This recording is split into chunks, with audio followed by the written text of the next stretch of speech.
신데렐라. 어느 마을에 마음씨 착한 아가씨가 있었어요. 새엄마 그리고 언니들과 함께 살고 있었죠. 새엄마와 언니들은 착한 아가씨에게 못되게 굴었어요. 낡은 옷만 입히고 날마다 빨래와 청소를 시켰지요. 난로를 치우느라 재를 잔뜩 뒤집어 쓴 모습을 보고 신데렐라라고 부르며 놀려댔어요. 신데렐라는 재투성이 아가씨라는 뜻이에요. 어느 날 성에서 무도회 초대장이 왔어요.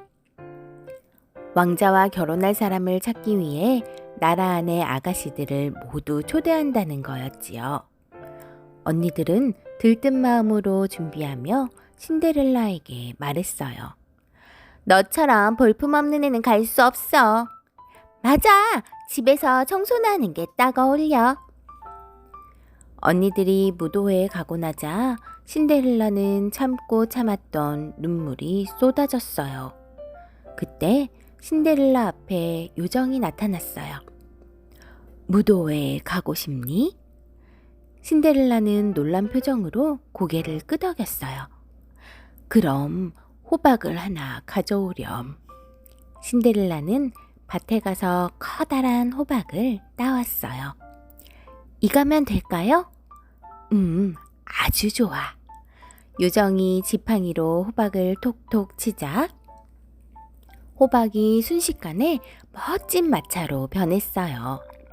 생쥐들은 마차를 끄는 말로, 도마뱀은 말을 모는 마부로, 그리고 신데렐라의 옷은 화려한 드레스로 바뀌었지요.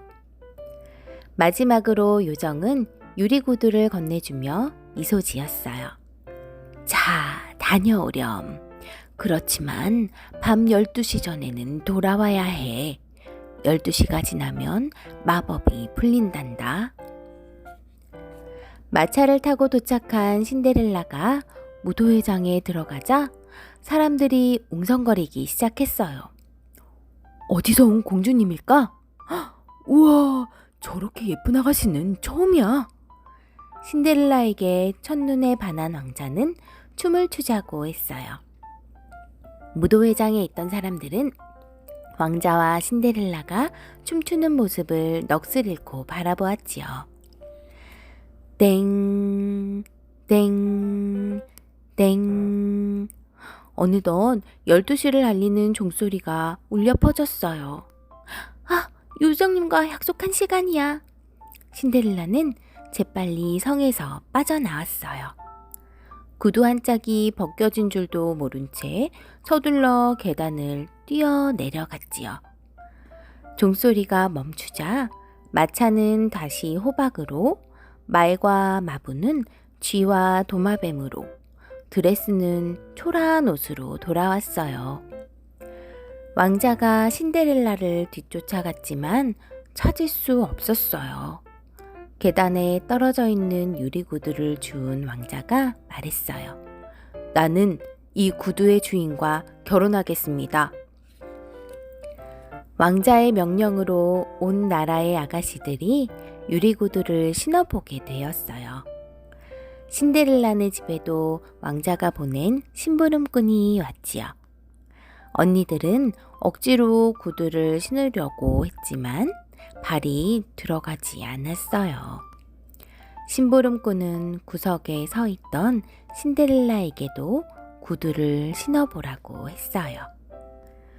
유리구두는 신데렐라의 발에 딱 맞았어요. 그 순간 요정이 나타나 신데렐라의 옷을 아름다운 드레스로 바꿔주었어요. 신데렐라가 왕자님이 찾는 공주라니! 새엄마와 언니들은 깜짝 놀랐지요.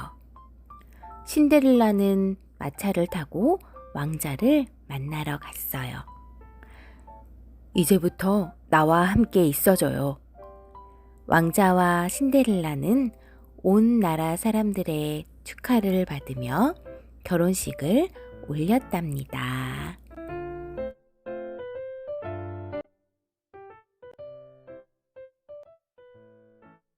성냥팔이 소녀. 눈이 내리는 밤길에 한 소녀가 서 있었어요. 소녀는 신발도 양말도 신지 않은 맨발이었지요. 성냥 사세요. 소녀가 지나가는 사람들에게 말했지만 아무도 사주지 않았어요. 아, 추워라. 소녀는 몸이 꽁꽁 얼어붙을 것만 같았어요. 참다 못한 소녀는 조금이라도 따뜻하게 하려고 성냥개비를 하나 꺼내 불을 붙였어요. 작은 불꽃이 피어올라 조금 따뜻해졌어요. 아, 난로 앞에 있는 것 같아. 그러나 성냥불은 금방 꺼지고 다시 추워졌어요. 소녀가 또 성냥개비를 꺼내 불을 붙이자 불빛 속에 따끈따끈한 김이 피어오르는 음식이 나타났어요. 와, 맛있겠다. 하지만 손을 뻗은 순간 불이 꺼지더니 음식도 사라졌어요.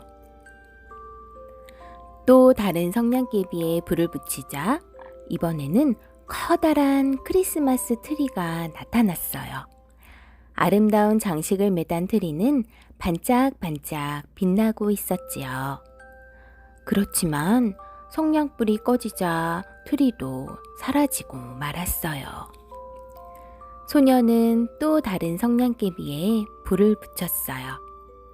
이번에는 소녀가 사랑하던 할머니가 나타났어요. 할머니, 가지 마세요. 불이 꺼지기 전에 저도 데려가요. 소녀가 남은 성냥개비에 모두 불을 붙이자 주위가 대낮처럼 밝아졌어요. 할머니는 소녀를 끌어안고 높이 높이 올라갔어요. 춥지도 배고프지도 않은 하늘나라로 소녀를 데려갔답니다.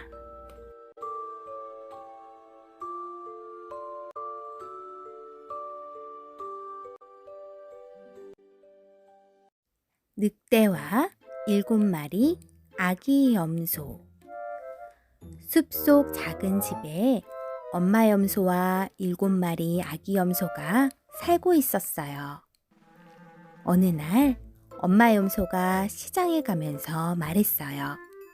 얘들아, 늑대를 조심하렴. 절대 문을 열어주면 안 돼. 얼마 뒤 문을 두드리는 소리가 났어요. 똑똑똑. 얘들아, 엄마 왔어. 문 열어주렴. 아주 거칠거칠하고 쉰 목소리였어요. 우리 엄마 목소리는 그렇게 거칠지 않아. 너 늑대구나. 아이고, 들켰군. 아기 염소들이 문을 열어주지 않자 늑대는 목소리를 가다듬고 다시 문을 두드렸어요. 똑똑똑. 얘들아, 엄마 왔어. 문 열어주렴. 그런데 문 밑으로 커다란 갈색 발이 보였어요. 엄마 발이 아니야. 우리 엄마 발은 하얘. 너는 늑대구나. 에이, 또 들켰네. 늑대는 방앗간에 가서 발에 밀가루를 바르고 다시 왔어요. 똑똑똑. 얘들아, 엄마 왔어. 문 열어주렴. 이번에는 고운 목소리에 발도 하얀색이었어요. 엄마다. 아기 염소들은 신이 나서 문을 열고 말았죠. 늑대다. 놀란 아기 염소들은 여기저기 흩어져 숨었어요. 식탁 아래, 침대 밑, 난로 안. 하지만 늑대는 아기 염소들을 하나하나 찾아서 꿀꺽 삼켜버렸어요. 킁킁, 이상하네. 한 마리가 더 있을 텐데. 큰 시계 안에 숨은 막내 염소는 들킬까봐 벌벌 떨었어요. 배가 부른 늑대는 집 밖으로 나갔어요. 조금 있자 엄마 염소가 돌아와 집안을 둘러보았어요. 어머, 다들 어디 갔지? 시계 안에 숨어있던 막내가 울먹이며 뛰쳐나왔어요. 엄마, 모두 늑대에게 잡아먹혔어요. 엄마 염소는 깜짝 놀라 늑대를 찾아 나섰어요. 늑대는 들판에서 코를 골며 자고 있었지요. 가까이 다가가 보니 배가 꿈틀꿈틀 움직였어요. 얘들아, 엄마가 구해줄게. 엄마 염소는 쿨쿨 자고 있는 늑대의 배를 갈랐어요. 그러자 아기 염소들이 폴짝폴짝 뛰어나왔어요. 오, 내 아기들 모두 무사했구나. 이윽고 엄마 염소가 말했어요. 얘들아, 가서 돌을 주워오렴. 엄마 염소는 아기 염소들이 주워온 돌을 늑대 배에 잔뜩 집어넣고 바늘로 쫑쫑 꿰맸어요. 잠시 후 늑대가 잠에서 깨어났어요. 어째 배가 묵직하네. 늑대는 너무너무 목이 말라 우물가로 갔어요. 그리고 물을 마시려고 몸을 기울이는 순간 첨벙! 무거운 배 때문에 물에 퐁당 빠지고 말았지요. 그 뒤 늑대는 2번 다시 나타나지 않았답니다.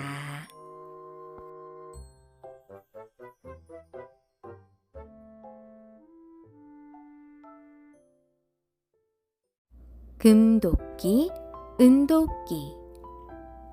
한 나무꾼이 연못가에서 나무를 하다 그만 연못에 도끼를 빠뜨리고 말았어요. 어떡하지? 하나뿐인 도끼를 잃어버렸으니. 나무꾼은 훌쩍거렸어요. 그때 연못 속에서 산신령이 나타났어요. 네가 빠뜨린 게 이 금도끼냐? 나무꾼은 고개를 가로저었어요. 아니에요.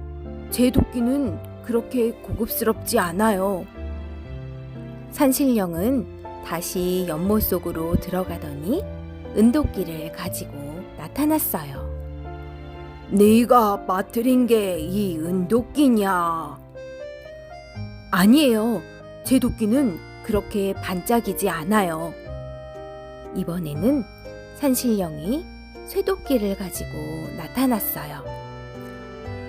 아, 산신령님, 그게 바로 제 도끼예요.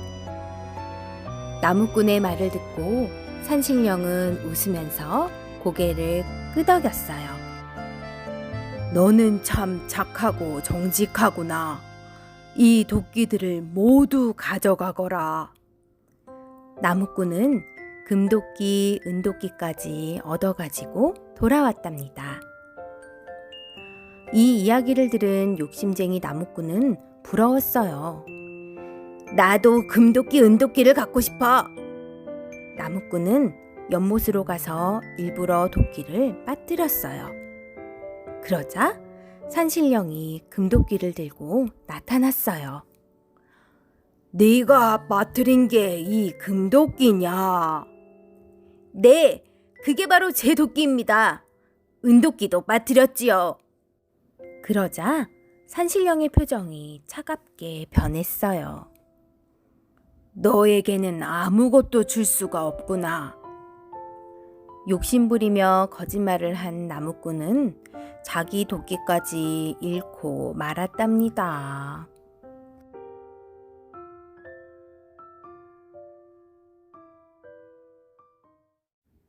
벌거벗은 임금님. 어떤 나라에 꾸미기를 아주 좋아하는 임금님이 있었어요. 임금님은 특히 멋진 옷을 좋아했지요.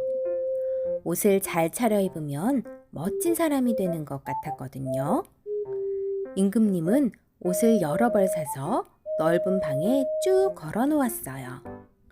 그리고 하루에도 몇 번씩 새 옷으로 갈아입고는 사람들에게 자랑했지요. 어느 날 임금님에게 제단사 둘이 찾아왔어요.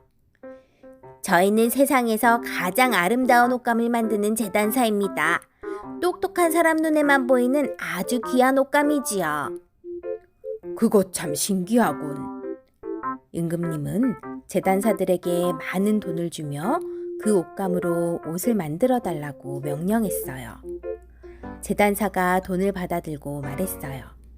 임금님께 세상에서 가장 멋진 옷을 만들어 드리겠습니다. 재단사들은 밤 늦게까지 옷감을 만들었어요. 그 모습을 본 하인들이 말했어요. 아주 열심히 만드는군. 귀한 옷감을 만들려면 시간이 많이 걸리겠지? 하인들의 이야기는 사람들의 입에서 입으로 전해졌어요. 임금님의 새 옷에 관한 소문은 금세 온 나라에 퍼졌어요. 그 옷은 똑똑한 사람 눈에만 보인대. 그래? 나도 한번 보고 싶다. 임금님이 신하에게 말했어요. 옷감이 어느 정도 만들어졌는지 보고 오게. 신하는 재단사의 방으로 가보았어요. 그런데 옷감을 짜는 배틀이 텅 비어있지 않겠어요? 신하는 몹시 당황했어요. 옷감이 보이지 않는다는 건 자기가 바보라는 뜻이니까요. 재단사는 보이지 않는 옷감을 손에 든 것처럼 행동했어요. 어떻습니까? 멋지지요? 신하는 당황해서 헛기침을 한 뒤 대답했어요. 아주 훌륭한 옷감이로군. 신하의 이야기를 전해들은 임금님도 옷감이 보고 싶어 참을 수가 없었어요. 그래서 하인들을 거느리고 재단사의 방으로 찾아갔지요. 신하가 먼저 말했어요. 보십시오, 아주 멋진 옷감입니다. 하인들도 장관을 흉내내어 말했어요. 색깔이 참 아름답네요. 무늬도 정말 멋지군요.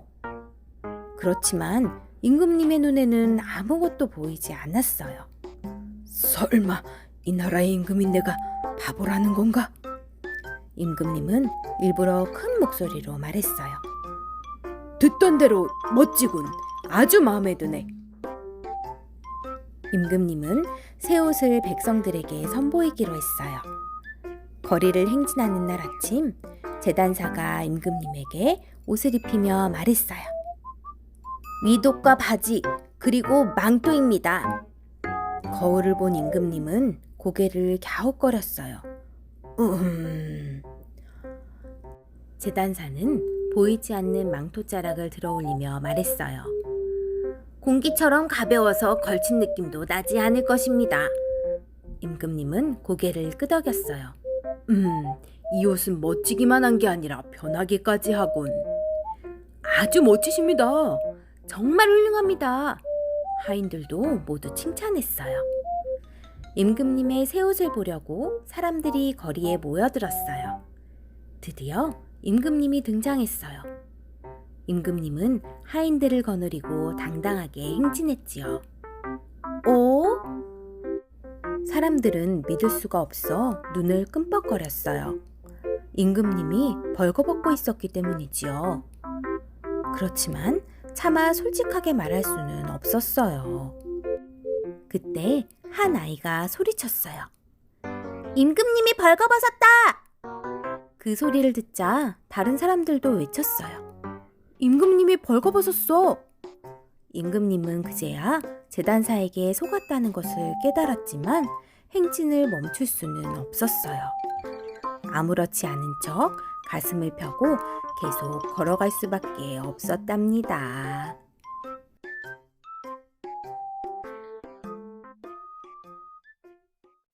잠자는 숲속의 공주.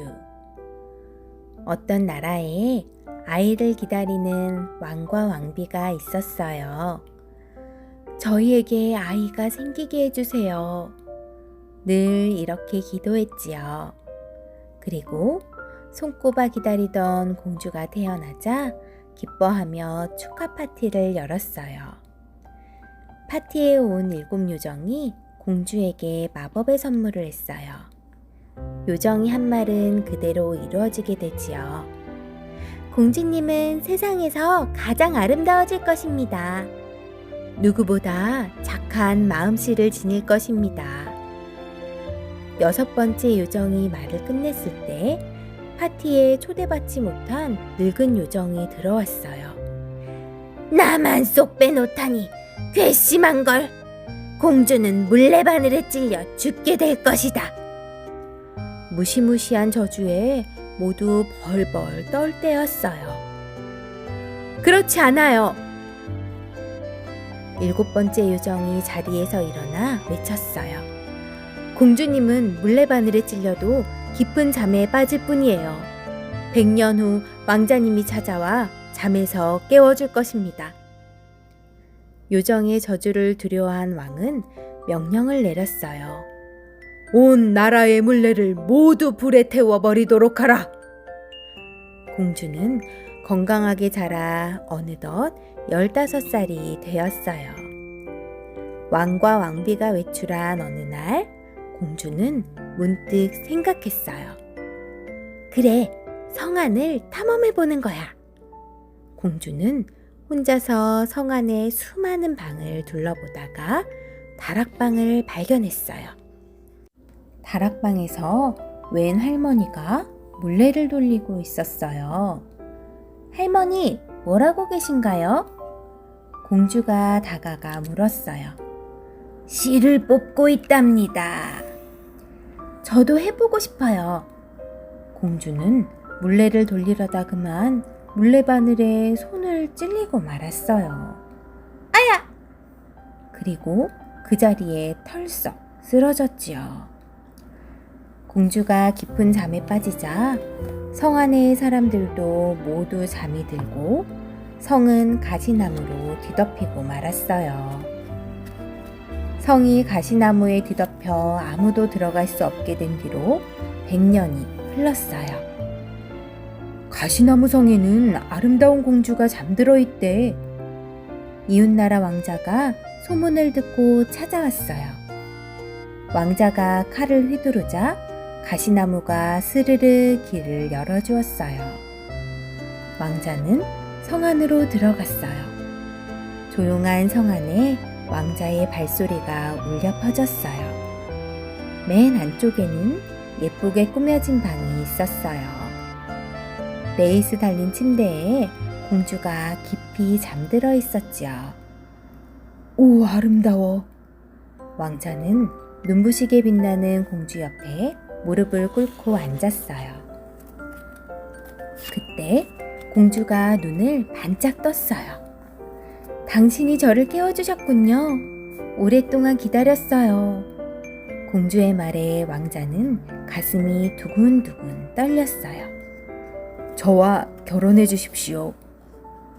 성 안의 사람들이 차례차례 잠에서 깨어나 축하 파티를 준비하기 시작했어요. 공주와 왕자는 다시 시끌벅적해진 성에서 결혼식을 올렸답니다. 라푼젤. 옛날 어느 마을에 가난하지만 착한 부부가 있었어요. 아이를 가진 아내는 입덧이 심해 음식을 잘 먹지 못했지요. 그런데 딱 하나, 옆집 마당 한쪽의 가꾸는 라푼젤이 너무너무 먹고 싶었어요. 라푼젤은 상추라는 뜻이에요. 내가 가져다 줄게.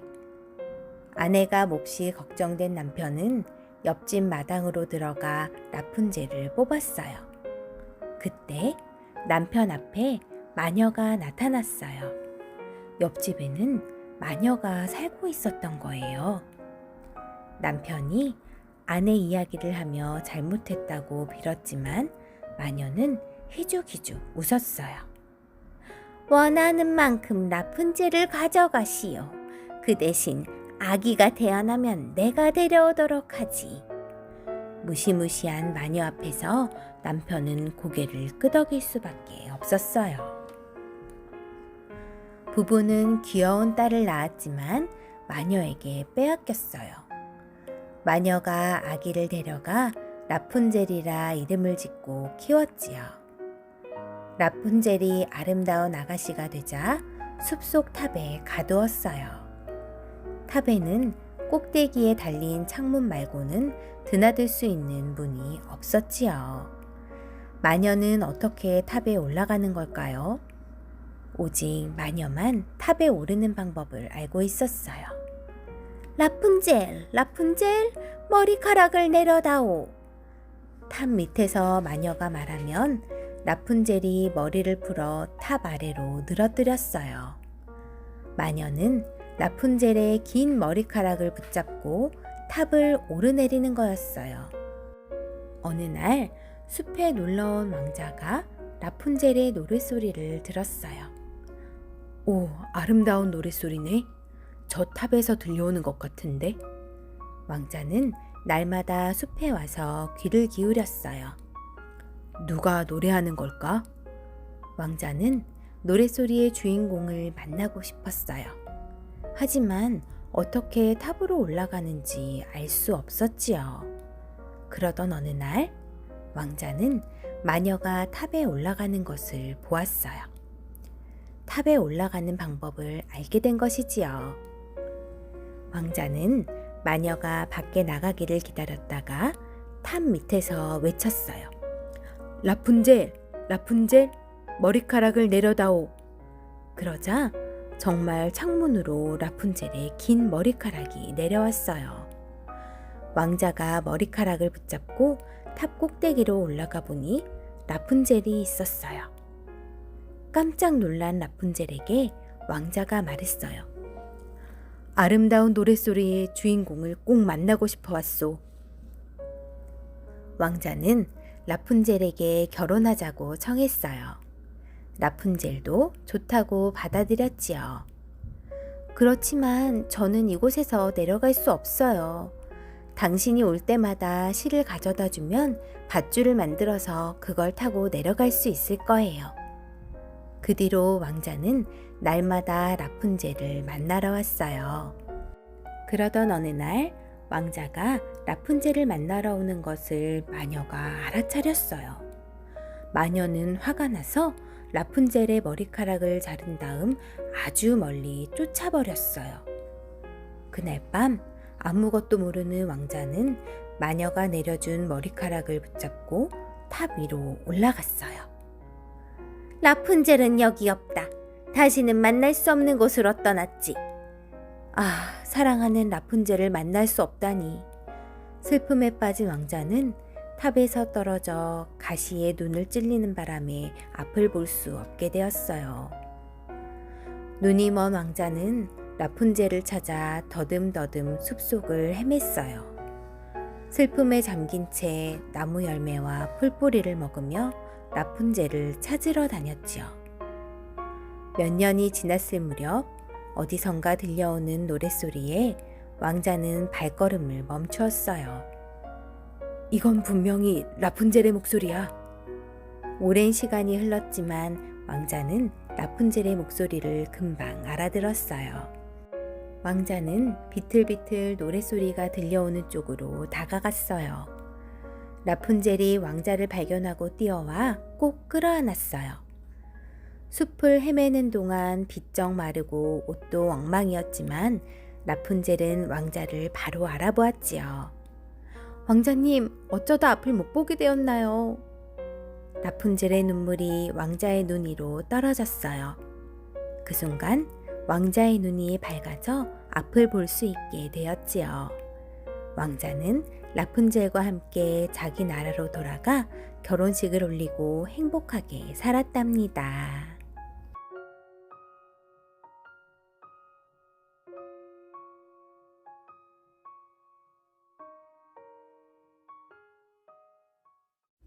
장화시는 고양이. 방앗간 주인이 방앗간과 당나귀와 고양이를 남기고 세상을 떠났어요. 세 아들은 아버지가 남긴 것을 나누어 가졌어요. 첫째 아들은 방앗간을, 둘째 아들은 당나귀를, 그리고 막내 아들 한스는 고양이를 가지게 되었지요. 고양이 따위는 아무 쓸모가 없는데. 실망한 한스에게 고양이가 말했어요. 저한테 장어와 커다란 자루 하나만 주세요. 주인님께 도움이 될 거예요. 고양이는 한스가 준 장화를 신고 자루로 토끼를 잡아 숲 너머에 있는 성으로 갔어요. 제 주인인 카라바 공작이 보낸 선물입니다. 고양이가 토끼를 내밀자 왕은 고개를 갸웃거렸어요. 카라바 공작? 들어본 적이 없는 이름인데? 당연하지요. 카라바 공작은 고양이가 멋대로 지은 한스의 이름이니까요. 고양이는 그 뒤로도 토끼나 오리를 잡으면 바로 왕에게 갖다 바쳤어요. 어느 날 고양이는 한스를 시냇가로 불러냈어요. 주인님은 옷을 벗고 시냇물에 들어가 물장난을 하고 계세요. 한스는 고양이가 시키는 대로 했지요. 고양이는 한스의 옷을 숨긴 다음 큰 소리로 외쳤어요. 살려주세요! 카라바 공작이 물에 빠졌어요! 그때 지나가던 마차가 멈추더니 왕이 얼굴을 내밀었어요. 카라바 공작이라고? 어서 구해줘라! 고양이는 왕에게 다가가 말했어요. 도둑들이 우리 공장님의 옷을 빼앗고 물에 빠뜨렸습니다. 그거 참 안 됐군. 어서 옷을 한 벌 내오너라. 왕이 준 옷을 입자 한스는 멋진 청년이 되었어요. 마차에 타고 있던 공주는 한스와 눈이 마주치자 얼굴이 빨개졌어요. 그 모습을 본 고양이는 싱긋 웃었어요. 잘 됐어. 우리 주인님이 마음에 든 모양이야. 한스는 왕의 마차에 타게 되었어요. 한스가 왕의 마차를 타고 가는 것을 본 고양이는 서둘러 가까운 성으로 향했어요.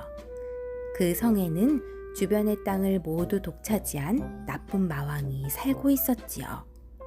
고양이는 성으로 가는 길에 만난 농장 사람들에게 말했어요.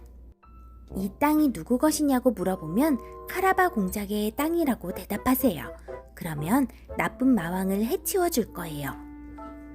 한스를 태운 마차는 성을 향해 달려갔어요. 왕은 농장 사람들을 발견할 때마다 물었어요. 이 땅은 누구 것이요?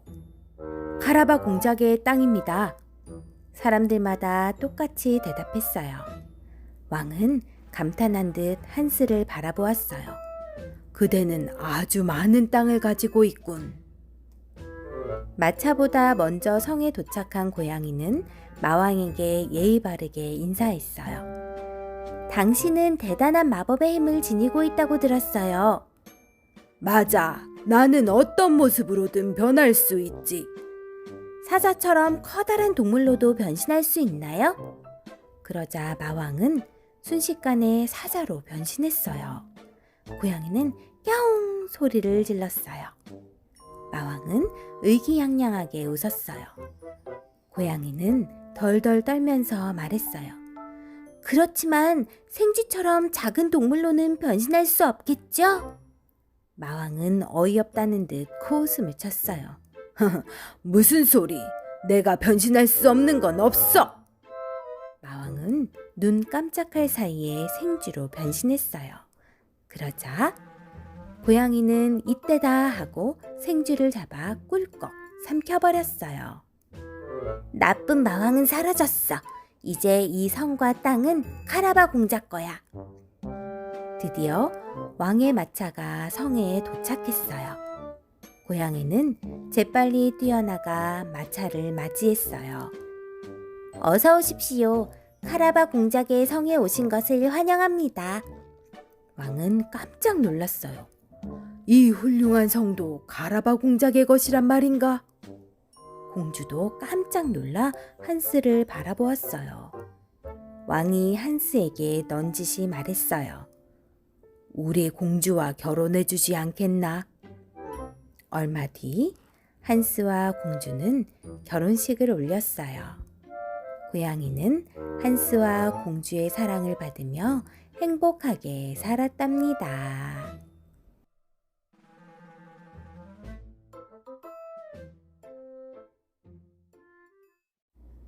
개구리 왕자.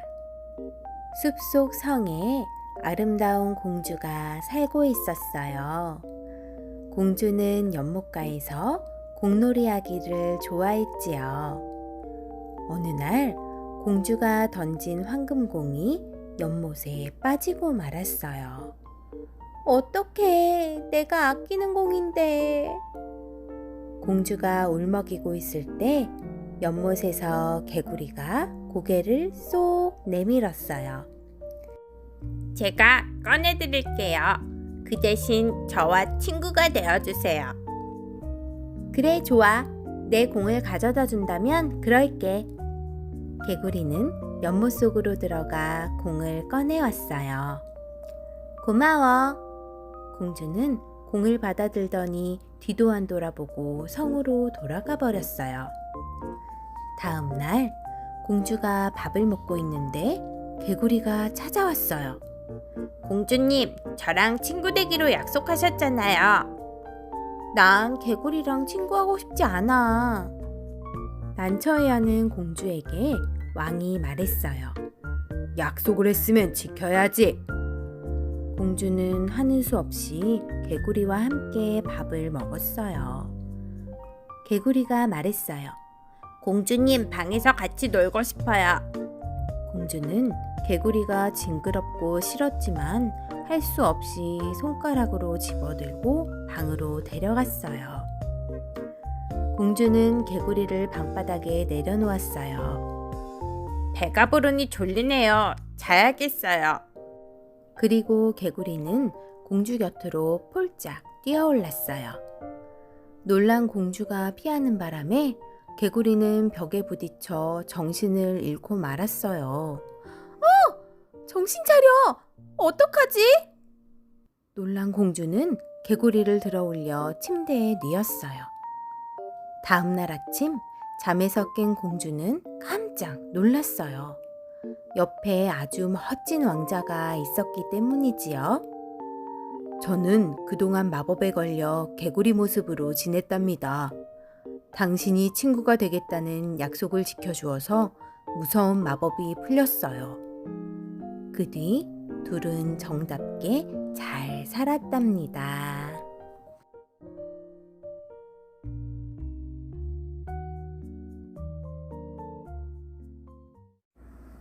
바람과 해님. 바람은 뭐든 날려버릴 수 있을 만큼 힘이 센 게 자랑이었어요. 어느 날 바람이 해님에게 말했어요. 이봐, 누가 더 힘이 센지 나와 겨뤄볼 테야? 좋아요. 어떻게 할까요? 저 나그네의 옷을 벗기는 쪽이 이기는 걸로 하지. 길 가던 나그네를 향해 바람이 휘잉 세차게 불었어요. 나그네는 덜덜 떨며 옷깃을 여몄지요. 바람은 휘잉휘잉 더 세차게 불었어요. 나그네의 외투가 바람에 펄럭펄럭 휘날렸어요. 좋아, 조금만 더 세면 날려버릴 수 있겠어. 바람은 있는 힘을 다해 더욱더 거세게 불었어요. 하지만 나그네는 옷을 벗기는커녕 단추를 더 단단히 채웠지요. 아, 이럴 수가. 바람은 실망해서 힘이 빠졌어요. 이번에는 내 차례네요. 해님은 따사로운 햇살을 비추기 시작했어요. 나그네가 하늘을 올려다보며 말했어요. 아, 따뜻해졌네. 그러더니 외투 단추를 풀기 시작했어요. 해님은 더 뜨거운 빛을 비추었어요. 아, 더워. 나그네는 외투를 벗었어요. 그러고는 강물에 발을 담그고 물장구를 치기 시작했지요. 바람이 해님에게 말했어요. 내가 졌어. 힘만으로는 안 되는 일도 있군. 맞아요. 해님이 빙그레 미소 지었어요.